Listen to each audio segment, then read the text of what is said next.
Hello everyone, in this tutorial I'll show you how to change font color on desktop icons on Windows 11.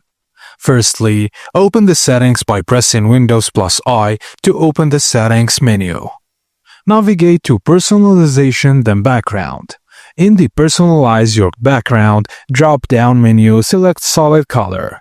Then pick a color from the palette, like dark colors or light colors, for example, a black or navy background will give the white text. A white or light gray background will give a black text. This change is automatic and there is no direct setting in Windows 11 to choose the font color manually, only black or white depending on contrast. If you want more advanced control like red, blue or green icon text, consider using third-party tools like Winero, Tweaker or Desktop Icon Toy.